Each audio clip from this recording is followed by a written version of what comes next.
మౌర్య అనంతర యుగం, post Mauryan period. So post Mauryan period, post Mauryan period. ఈ పోస్ట్ మౌర్యన్ పీరియడ్ని మనం 200 BC నుంచి 300 AD మధ్యకాలంలో తీసుకుంటాం. 200 BC టు 300 AD. ఓకే, అంటే దాని అర్థం ఎన్ని సంవత్సరాలు ఇది? 500 సంవత్సరాలు. సో 200 BC అంటే మైనస్లో 200 ఇయర్స్, ఇది ప్లస్లో వస్తుంది, మొత్తం 500 ఇయర్స్. ఈ 500 ఇయర్స్ మన భారతదేశాన్ని ఎవరు పరిపాలన చేశారు? ఈ 300 ADలో గుప్తాస్ వస్తారు మనకి. సో మనకి 185 BCలో మౌర్య చివరి చక్రవర్తి బృహద్రథను పుష్యామిత్ర శుంగ చంపేశాడు అన్నాం కదా, అది ఈ పీరియడ్. ఇది రఫ్గా 300 AD ఆ కాలంలో గుప్తాస్ వచ్చారు. అంటే మౌర్య అంతం, గుప్తా బిగినింగ్, ఈ మధ్యలో గ్యాప్ 500 ఇయర్స్. ఈ 500 ఇయర్స్లో భారతదేశాన్ని ఎవరు పరిపాలన చేశారు అని చెప్పి. సో ఇది ఈజీ అండర్స్టాండ్ చేసుకోవడం కోసం ఒక ఇండియా మ్యాప్ వేసి ఇండియా మ్యాప్లో మనం దాన్ని ఐడెంటిఫై చేసేద్దాం. ఒక్కొక్క పాయింట్ చూసుకుంటూ వెళ్ళిపోదాం. ఇండియా మ్యాప్ వేయండి, ఇండియా మ్యాప్. ఓకే, మౌర్యులు అఖండ భారతదేశాన్ని పాలించారా లేదా? మౌర్యాస్ పాలించారు. అఖండ భారతదేశాన్ని వీళ్ళు పరిపాలన చేసినారు. ప్రస్తుతం ఉన్న బంగ్లాదేశ్ని పాలించారు. బంగ్లాదేశ్లో ఉన్న ఒక శాసనం చెప్పండి. మహస్థానా, మహస్థానా అని చెప్పేసి మహస్థానాలో అశోకుడు కరువు గురించి పేర్కొన్నాడు అని చెప్పేసి అంటారు. అశోకుడు ఏ ప్రాంతంలో గవర్నర్గా పనిచేసినాడు? ఉజ్జయినిలో. ఉజ్జయినిలో పనిచేసి ఎక్కడ తిరుగుబాటు అనిచాడు? తక్షశిలలో. తక్షశిలలో ఎవడు ఉండేవాడు? సుసీమ అని చెప్పి ఉండేవాడు. ఓకే, ఇప్పుడు ఈ యొక్క 500 ఇయర్స్ అంటే మన మౌర్యులు పతనమైపోయిన తర్వాత మన మొత్తం భారతదేశాన్ని ఏకం చేసి పాలించలేకపోయారు నెక్స్ట్ వచ్చిన రాజవంశాలు. ఉదాహరణకి మౌర్యుల తర్వాత శుంగులు వచ్చారు కదా, ఈ శుంగులు కేవలం ఈ బీహార్, మధ్యప్రదేశ్ ఈ ప్రాంతాలకి పరిమితం అవుతారు. శుంగులు వీళ్ళు మొత్తం భారతదేశాన్ని పాలించలేకపోయినారు. కాబట్టి ఆ మౌర్య అనంతర యుగంగా దాన్ని పేర్కొంటాం. అంటే ఏ ఒక రాజవంశం పేరుతో పేర్కోకుండా మౌర్య అనంతర అని చెప్పి అంటున్నాం. ఎందుకంటే ఆ 500 ఇయర్స్లో అనేక రాజవంశాల పరిపాలన ఉంటుంది. ఇక్కడ శుంగుల్ని అంతం చేసి కన్వా అనేవాళ్ళు వస్తారు. కన్వా అని చెప్పేసి అంటాం. నెక్స్ట్ ఈ వాయువ్య భారతదేశం, నార్త్ వెస్ట్ ఇండియాలో ఈ ఏరియాలో ఇండో గ్రీక్స్ అని చెప్పి వస్తారు. Indo Greeks. నెక్స్ట్ ఈ గుజరాత్, ఈ కొంచెం పశ్చిమ మధ్యప్రదేశ్ ఏరియా, ఇక్కడ షకులు అని చెప్పి వస్తారు. షకులు అని చెప్పి. తర్వాత ఈ మొత్తం పాకిస్తాన్ ఏరియా నుంచి ఉత్తర భారతదేశం ఇదంతా కూడా అంటే ఇండో గ్రీక్స్ పోతారు. అప్పుడు ఈ మొత్తం ఏరియాని శాసిస్తారు. వాళ్ళని కుషాన్స్ అని చెప్పేసి అంటారు. కుషాన్స్. నార్త్ వెస్ట్ ఇండియాతో పాటుగా ఈ ఉత్తర భారతదేశాన్ని శాసిస్తారు. కుషానులు అని చెప్పేసి అంటాం. వీరు ముగ్గురు కూడా విదేశీయులే. ఇండో గ్రీక్స్ ఫస్ట్ వచ్చారు, తర్వాత షకాస్ వచ్చారు, తర్వాత కుషాన్స్ వచ్చారు. ఇది మళ్ళీ యూపీఎస్సీ ప్రిలిమినరీలో అడిగిన బిట్. ఈ క్రింది 3 విదేశీ వంశాలని ఇండియాకి వచ్చిన దాని ఆధారంగా వరుస క్రమంలో పెట్టమని చెప్పి అన్నాడు. Chronological order. ఫస్ట్ వచ్చింది ఇండో గ్రీక్స్, తర్వాత వచ్చింది షకాస్, తర్వాత వచ్చింది కుషాన్స్. తర్వాత ఈ ఒరిస్సా ప్రాంతంలో ఒక్క మెయిన్ కింగ్ ఖారావేలా, కళింగ ఖారావేలా అని చెప్పేసి అంటారు. నెక్స్ట్ ఈ మహారాష్ట్ర, కర్ణాటక, తెలంగాణ, ఏపీ ఇదంతా కలిపి శాతవాహనులు మనం చూస్తాం. ఎవరి తర్వాత వచ్చారు? మౌర్యాస్కి. చంద్రగుప్త మౌర్యకి, అశోకకి ఐ థింక్ సామంతగా ఉన్నాడు. ఐ థింక్ శ్రీముఖుడికి ఒక టైటిల్ ఇస్తారు కదా, రాయ. అశోకుడు ఇచ్చినాడు అని చెప్పేసి అన్నాం. అలాగే ఇప్పుడు ఈ యొక్క మౌర్యాస్ తర్వాత ఈ తెలుగు ప్రాంతం, కన్నడ ప్రాంతం, మరాఠా ప్రాంతాన్ని పాలించింది శాతవాహన. తర్వాత ఈ తమిళనాడు, కేరళ ప్రాంతంలో సంగమ వంశాలు ఉంటాయి. ఆ సంగమాలో చోళ సంగమ వంశం, ఇక్కడ చేర, ఇటువైపు పాండ్య. సో చోళ, చేర, పాండ్య. ఇది మన ఇండియా. ఏ మధ్యకాలంలో ఇండియా ఈ విధంగా ఉందంటే 200 BC నుంచి 300 AD మధ్యకాలం.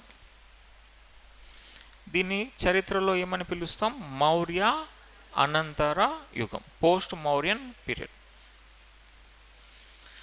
ఓకే, ఇప్పుడు ఈ పోస్ట్ మౌర్యన్ పీరియడ్లో ఈ ఒక్కొక్క వంశం ఉంది కదా, జస్ట్ వాళ్ళ యొక్క రాజధాని మొదటివాడు లేదా గొప్పవాడు, ఇంకా ఏదైనా ఒక ప్రముఖుడికి సంబంధించి ఏదైనా అంశం ఉందా, అది చూసుకుంటూ వెళ్ళిపోవాలి. మరి డీటెయిల్గా వెళ్ళవలసిన అవసరంలే. ఏదైనా అడిగితే జస్ట్ ఆ ఇంపార్టెంట్ కింగ్కి సంబంధించిన బిట్ రావచ్చు అంతే, ఒకటి వస్తే అడగవచ్చు, పూర్తి నెగ్లెక్ట్ కూడా చేయలేం. సో ఫస్ట్ శుంగులు, ఫస్ట్ హెడింగ్ శుంగాస్. శుంగాస్ యొక్క capital first, Shungas capital Vidisha అని చెప్పేసి అంటారు. విదిషా, మధ్యప్రదేశ్లో ఉన్న విదిషా. ఇక first king and greatest king, ఆయన పేరే పుష్యమిత్ర. పుష్యమిత్ర శుంగ, మొదటివాడు మరియు గొప్పవాడు కూడా అతనే, పుష్యమిత్ర శుంగ. అయితే పుష్యమిత్ర శుంగకి సంబంధించి ఎవరిని చంపి వచ్చినాడు ఈయన? బృహద్రథ. సో బృహద్రథను హత్య చేసినాడు. పుష్యమిత్ర శుంగ ఏ వర్ణం వాడట? బ్రాహ్మణుడిన. పుష్యమిత్ర శుంగుడు బ్రాహ్మణుడు, ఈయన బృహద్రథను హత్య చేసి వచ్చినాడు. సో ఇతని కాలంలో పతాంజలి ఉన్నాడు. పతాంజలి యోగా ఫౌండర్. మన ఏం రాశాడు పుస్తకమేనా? మహాభాష్యం. మహాభాష్యం రాశాడు. ఈ పతాంజలి పుష్యమిత్ర ఆస్థానంలో ఉన్నాడు. అది బిట్టు వస్తుంది మనకి, రావచ్చు. పతాంజలి ఎవరి ఆస్థానంలో ఉన్నాడు అని చెప్పి, పుష్యమిత్ర శుంగ. ఈ పతాంజలి యోగా స్థాపకుడు. తర్వాత పతాంజలి రాసినటువంటి పుస్తకం మహాభాష్యం. మహాభాష్యం. నెక్స్ట్ పుష్యమిత్ర శుంగ కాలంలో వచ్చిన ఒక మతం భాగవత మతం వస్తుంది. పుష్యమిత్ర శుంగ కాలంలో వచ్చిన మతమే భాగవత మతం. ఇది కర్మ మార్గానికి ఇంపార్టెన్స్ ఇస్తుంది. మనం చేసిన పాప పుణ్యాలే మన జన్మ నిర్ణయిస్తా అని చెప్పేదే కర్మ మార్గం. ఆ కర్మ మార్గాన్ని బోధించింది భాగవత మతం. జ్ఞాన మార్గం బోధించింది ఉపనిషత్, అమృతో బిందు ఉపనిషత్. అది జ్ఞానం గురించి చెప్పింది, కర్మం గురించి చెప్పింది భాగవత మతంలో ఏ దేవుడికి ఇంపార్టెన్స్ ఉంటుంది? విష్ణువుకి ఇంపార్టెన్స్ ఉంటుంది.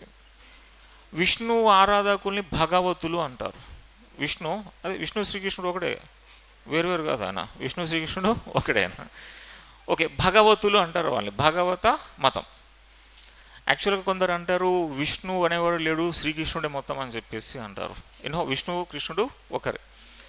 So first greatest king Pushyamitra Shunga. ఇక నెక్స్ట్ వీళ్ళకి దానిలో భాగుడు అని చెప్పి ఒక కింగ్ ఉంటాడు. భాగుడు. ఇతని కాలంలో ఒక గ్రీక్ వాడు వస్తాడు, ఆయన పేరు హెలియోడోరస్. హెలియోడోరస్ అని చెప్పేసి అంటారు. హెలియోడోరస్ ఒక మతంతో ప్రభావితం అయిపోయాడు. ఆ కొత్త మతం ఏంది? భాగవత మతం. ఇప్పుడు హెలియోడోరస్ క్యాపిటల్ ఏముంది వీళ్ళది? విదిషా. ఆ విదిషా దగ్గర బేస్ నగర్ అని చెప్పి ఉంటుంది. ఆ బేస్ నగర్ వద్ద ఇతను ఒక శాసనం వేయించినాడు. దాన్ని విష్ణు స్తంభ శాసనం అంటారు.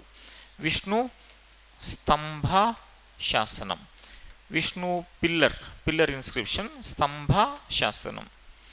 ఇది మనకి అడిగిన బిట్. ఇది బేస్ నగర్ విష్ణు స్తంభ శాసనాన్ని ఎవరు వేయించారు అన్నాడు. It was given by Heliodorus. Heliodorus came to Shunga dynasty during the period of Bhaga అంటారు, భాగుడు. ఓకే, తర్వాత ఈ శుంగాస్ని అంతం చేసేసింది ఎవరు అంటే కన్వాస్. ఆ కన్వా ఫౌండర్ వాసుదేవ కన్వా. ఓకే, ఇప్పుడు నెక్స్ట్ కన్వా వంశం. సో మనం మెయిన్ పాయింట్స్ చూస్తున్నాం. అనేక పాయింట్స్ ఇటు ఉంటాయి, మనకు అవసరం లేదు ఎందుకంటే అవుట్ ఆఫ్ ద సిలబస్లో ఉంది కాబట్టి మెయిన్ పాయింటే చూద్దాం. కన్వా క్యాపిటల్. ఇప్పుడు శుంగా క్యాపిటల్ ఏంది? విదిషా. వాళ్ళని అంతం చేసి వచ్చినప్పుడు అక్కడే ఉన్నాడా, మళ్ళీ క్యాపిటల్ మార్చుకుంటాడు. పాటలీపుత్రం తీసుకువస్తాడు. పాటలీపుత్రం. మనకి గతంలో మగధకు చూసినప్పుడు మగధ ఫస్ట్ క్యాపిటల్ రాజగృహం, అక్కడ నుంచి పాటలీపుత్రం, మళ్ళీ అక్కడ నుంచి వైశాలి నుంచి పాటలీపుత్రం, అక్కడ నుంచి విదిశాకి, అక్కడ నుంచి మళ్ళీ పాటలీపుత్రం. అయితే ఇక్కడ రాజగృహం నుంచి పాటలీపుత్రానికి ఎవరు మార్చారు? ఉదయనుడు. పాటలీపుత్రం నుంచి వైశాలి, శిశునాగుడు, వైశాలి నుంచి పాటలీపుత్రం మహాపద్మానంద, పాటలీపుత్రం నుంచి విదిశ, పుష్యమిత్ర శృంగ, విదిశ నుంచి పాటలీపుత్రం, వాసుదేవ కన్వ. సో ఇక్కడ first king and greatest king Vasudeva Kanva అని చెప్పేసి అంటారు. ఓకే, ఇక్కడ చివరి రాజు సుశర్మ అని చెప్పి ఉంటాడు. ఈ చివరి రాజు సుశర్మని మన తెలుగు పాలకుడు అంతం చేసేస్తాడు, పులోమావి 1. మన శాతవాహన పులోమావి 1. సో సుశర్మను అంతం చేసి మగధను ఆక్రమించాడు. So Pulomavi 1 conquered Magadha by defeating Susharma. So Shatavahana king Pulomavi 1 defeated Susharma and conquered Magadha. Okay, ఆ తర్వాత ఈ పులోమావి మళ్ళీ తిరిగి వచ్చేస్తాడు 10 సంవత్సరాల తర్వాత. అప్పుడు మగధ ఏమైందంటే ముక్కలు అయిపోయింది అట, మగధ చిన్న చిన్న ముక్కలు అయిపోతుంది. అప్పుడు ఈ మగధ అట 9 గణరాజ్యాలుగా చీలిపోయింది అంటారు. So entire Magadha Kingdom was divided into 9 Republican kingdoms. 9 గణ రాజ్యాలు రిపబ్లికన్ కింగ్డమ్స్గా చీలిపోతాయి. తర్వాత కాలంలో ఈ 9 గణరాజ్యాలని ఎవరు ఆక్రమణ చేస్తారు? ఆయన సముద్రగుప్త. నెక్స్ట్ మన గుప్తాస్ వస్తారు కదా, ఆ గుప్తుల్లో పవర్ఫుల్ ఆయన సముద్రగుప్త ఈ 9 గణరాజ్యాలు ఆక్రమణ చేస్తాడు. అది మళ్ళీ తర్వాత కాలం సముద్రగుప్త వీటిని ఆక్రమణ చేశాడు. Samudragupta conquered these 9 kingdoms. ఇంకా మగధ ఇంపార్టెన్స్ పోతుంది అక్కడ. సో మగధ అంటే పవర్ఫుల్ అని చెప్పి అన్నాం. 15 రాజ్యాలు కూడా ఆక్రమణ చేసేసుకుంది, అఖండ భారత్ని పరిపాలన చేసింది. హరియాంక, శిశునాగ, నంద, మౌర్య, శుంగ, కన్వ వరకు. ఓకే, కన్వాల్ని అంతం చేసేసింది ఎవరు? మన శాతవాహనులు. ఆ తర్వాత మగధ కొలాప్స్ అయిపోయింది. ఆ మగధ 9 రాజ్యాలుగా చీలిపోయింది, గణరాజ్యాలు అన్నాం. ఆ 9 గణరాజ్యాలని తర్వాత ఎవరు ఆక్రమణ చేసినారు? సముద్రగుప్తుడు. ఆ సముద్రగుప్తుడు వచ్చిన తర్వాత మళ్ళీ మగధకి ఇంపార్టెన్స్ వస్తుంది. సముద్రగుప్త వచ్చిన తర్వాత మళ్ళీ మగధకి ఇంపార్టెన్స్ వచ్చింది అంటాం. ఇప్పుడు Indo Greeks. So Indo Greeks యొక్క క్యాపిటల్ సాకాల అంటారు. దీన్ని ప్రస్తుతం సియాల్కోట్ అని పిలుస్తున్నాం, సియాల్కోట్. సో ఇండో గ్రీక్స్ యొక్క మొదటి వాడు డెమిట్రియస్ అని చెప్పి అన్నాం. గ్రేటెస్ట్ కింగ్ మినాండర్ అని చెప్పేసి అంటారు. మినాండర్ బౌద్ధ మతంతో ప్రభావితమయ్యాడు. ఇతని కాలంలో నాగసేనుడు అని చెప్పి ఉంటాడు. నాగసేన ఒక బౌద్ధుడు అయినా, ఒక బుద్ధిస్ట్ మాంక్ అయినా. ఇప్పుడు ఈ మినాండర్ బౌద్ధ మతం పైన ప్రశ్న అడుగుతాడు నాగసేనుడికి. నాగసేనుడు దానికి ఆన్సర్లు చెప్తాడు. అట్లా మినాండర్కి నాగసేనుడికి మధ్య కన్వర్జేషన్ జరిగింది. దేనిపైన? బుద్ధిజం పైన. దానిపైన ఒక పుస్తక రచన జరిగింది. దాన్ని అంటాం మిలింద పన్హో అంటారు. ఈ పుస్తకం దీనిపైన వచ్చింది, మిలింద పన్హో. సో మిలింద పన్హో ఎవరి మధ్య కన్వర్జేషన్, అది బిట్. మినాండర్ నాగసేనుడికి మధ్య కన్వర్జేషన్ ఇది. So conversation between Menander and Nagasena on Buddhism పైన సంభాషణ అది. తర్వాత ఇండో గ్రీక్స్ అనేవారు మొదటిగా బంగారు నాణ్యాలు ప్రవేశపెట్టారు వీళ్ళు. అప్పటి వరకు మన భారతదేశంలో రాగి నాణ్యాలు లేదా వెండి నాణ్యాలు అమల్లో ఉన్నాయి. బంగారు నాణ్యాలు ఫస్ట్ తీసుకొచ్చింది ఎవరంటే వీళ్ళే, ఇండో గ్రీక్స్ అని చెప్పేసి అంటాం. ఓకే, నెక్స్ట్ ఇప్పుడు శకులు. ఈ శకులు చైనా ప్రాంతం నుంచి వచ్చారు. వీళ్ళని చైనాలో సిథియన్లు అని చెప్పేసి పిలిచేవారు. సో సిథియన్స్, చైనాలో వీళ్ళని సిథియన్స్ అని చెప్పి అంటారు. వీళ్ళు ఫైనల్గా అనేక గ్రూప్స్గా వచ్చారు, ఒక్కొక్కడు ఒక్కొక్క ప్రాంతంలో సెటిల్ అయ్యారు. ఫైనల్గా గుజరాత్లో సెటిల్ అయిన వాళ్ళు ఫేమస్. వాళ్ళు గుజరాత్లో వాళ్ళ క్యాపిటల్ గిర్నార్ లేదా జూనాగఢ్. వీళ్ళ క్యాపిటల్ గిర్నార్ లేదా జూనాగఢ్. ఇక్కడ ఫస్ట్ కింగ్ వీళ్ళకి మావూజ్ అని చెప్పేసి అంటారు. మావూజ్. సో మావూజ్ అనేవాడు షకాస్ యొక్క ఫస్ట్ కింగ్ అయినా. ఆ షకా కింగ్స్లో ఒకడు నహపానా అని చెప్పి ఒకడు ఉంటాడు. ఆ తర్వాత రుద్రదామన్ అని చెప్పి ఉంటాడు. ఈ రుద్రదామన్ గ్రేటెస్ట్ కింగ్ అయినా. రుద్రదామన్ గ్రేటెస్ట్. అయితే నహపానా వెండి నాణ్యాలు బాగా ముద్రణ చేస్తున్నాడు. Nahapana known for his silver coins, వెండి నాణ్యాలు.